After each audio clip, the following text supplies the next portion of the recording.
안녕하세요. 오늘은 베트남 신부들의 기숙사 생활에 대해서 이야기해 볼게요. 베트남 신부는 한국에 들어오기 위해서 법으로 정한 한국어 자격을 갖추어야 합니다. 집에서 독학할 수도 있지만 사실상 불가능하기에 어학당을 다니기 위해서 기숙사에 들어와 짧게는 3개월, 길게는 5개월 정도 생활을 하게 됩니다. 각기 자라는 환경도 다르고 성향도 나이도 다르기에 신부들끼리 어느 정도의 벽을 쌓고 기숙사 생활을 시작하게 됩니다. 자, 상상해 볼까요? 이 기숙사에 있는 신부들은 모두 한국 사람과 결혼을 했지만 신랑들의 나이도 다르고 외모도 성격들도 다 달라요. 신랑들이 퇴근하고 집에 돌아올 시간이 되면 이곳저곳에서 화상통화 벨소리가 울리기 시작합니다. 이어폰을 끼고 조용히 이야기하는 신부가 있는 반면 깔깔거리며 이곳저곳 돌아다니면서 전화를 받는 신부도 있겠죠. 동료의 남편에게 손을 흔들며 인사를 하기도 합니다. 그래서 기숙사 생활을 하는 동안에 신랑들은 자기 신부 외에도 저 신부가 어떤 성격이고 또 저 신부는 신랑이 어떻고 등등 속속들이 알게 되어 있습니다. 왜냐하면 신부들은 24시간 함께 생활하며 이런저런 이야기들을 다 하거든요. 어느새 벽은 없어지고 한국 사람과 결혼한 같은 동기로서 친해지는 신부들이 한두 명씩 생겨나죠. 기숙사 생활의 또 다른 장점은 신부들의 생활 패턴이나 성향 등을 어느 정도 파악할 수 있다는 겁니다. 그리고 남자친구의 유무도 어느 정도 확인이 가능합니다. 남자친구까지는 아니더라도 호감이 가는 혹은 보고 싶은 남자 사람 친구가 있다면 주말마다 혹은 시간이 날 때마다 집에 간다고 합니다. 대부분의 신부들이 초반에는 기숙사 생활이 낯설고 하기 때문에 주말이면 집에 갔다 온다고 하지만 이게 시간이 지나면 지날수록 귀찮아서 또 차비도 많이 들고 시간도 많이 걸리기에 대부분 잘 안 가게 됩니다.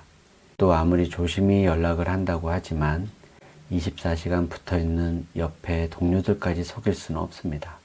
동료들 중에서 나와 우호적인 굉장히 친한 친구들이 있는 반면에 그냥 대면대면한 친구들이 있기 때문에 그런 이야기들은 다 돌고 돌아 저희들 귀에까지 들어오게 되어 있습니다. 신부들이 기숙사에 있는 시간은 신랑들에게 꽤 유용한 시간이 아닐 수 없습니다. 실제로 기숙사에 있는 동안에 파혼하는 신랑들이 꽤 있거든요. 그중 오늘은 신부의 개인 성향을 제외하고 예를 들어 게으르다든가 공부는 안 하고 잠만 잔다거나 기숙사에 있으면서 연락도 잘 안 받고 혹은 연락도 잘 안 하고 등등 이런 거 외에 다른 이야기를 한번 해볼게요. 기숙사 생활을 하다 보면 성격이 쾌활하고 밝은 신부들, 앞장서기 좋아하고 모험심이 강한 신부들이 있습니다. 그 신부들은 때로는 엉뚱하게 기숙사 단체 생활의 규율을 어기려고 하기도 합니다. 예를 들어 우리 노래방 갈래? 혹은 맥주 한잔 할까? 등등 처음엔 이런 비교적 작은 일탈을 하게 됩니다. 그런 동기의 말 한마디에 같은 방을 쓰는 친한 신부들은 그래? 하고 따라 나갑니다. 사실 노래방을 간다는 것 자체가 그렇게 나쁜 건 아니니까요. 자, 이렇게 다녀왔는데 기숙사에서 아무 말을 하지 않아. 심지어 몰라. 그러면 다음은 어떻게 될까요? 네, 간이 점점 커지죠. 좀 더 큰 일탈을 스스럼 없이 하게 됩니다. 이게 괜찮은 거구나 하며 다음에 노래방 대신 클럽을 가거나 동네 친구들을 기숙사 근처로 불러서 밥 먹자고 하고 친구들과 놀다가 외박도 하기도 하고 저번에는 아무 말 안 했으니까 이번에도 아무 말 안 하겠지 하고 쉽게 생각을 하게 됩니다. 저는 이걸 원천 봉쇄하는 것, 아예 그런 생각 자체를 못하게 하는 것, 그게 기숙사 관리의 핵심이라고 생각합니다. 터지고 나서 퇴출시키네 마네 이런 것조차도 저는 늦은 거라고 봅니다. 저는 기숙사 생활이 무섭고 어려워야 된다고 생각합니다. 왜냐하면 신랑분들은 신부 관리를 잘 해줄 거라고 믿고 있고 또 기숙사에는 이 신부만 있는 게 아니에요. 사랑과 정성으로 다독여 줄 수 있는 기숙사가 아닌 겁니다. 그건 남편이 할 일이고 엄격한 규율과 관리가 있어야지만이 이제 갓 20살 신부들의 이리 뛰고 저리 뛰는 것들을 막을 수 있습니다. 신부들이 나빠서가 아니에요.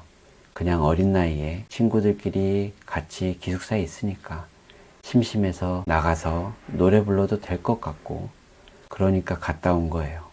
이걸 나쁘다고 판단하기에는 조금 이릅니다. 물론 이런 작은 사소한 일탈 한 번이었을 때가 이르다는 겁니다.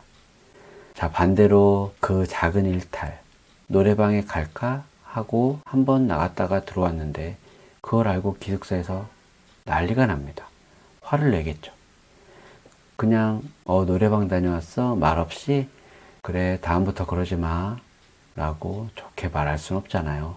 규율이라는 게 있는데 그걸 어긴 애들인데 또 다른 신부들도 그걸 보고 있는데 다음에는 예전에 저희 기숙사에서 실제로 있었던 이야기를 한번 해보겠습니다.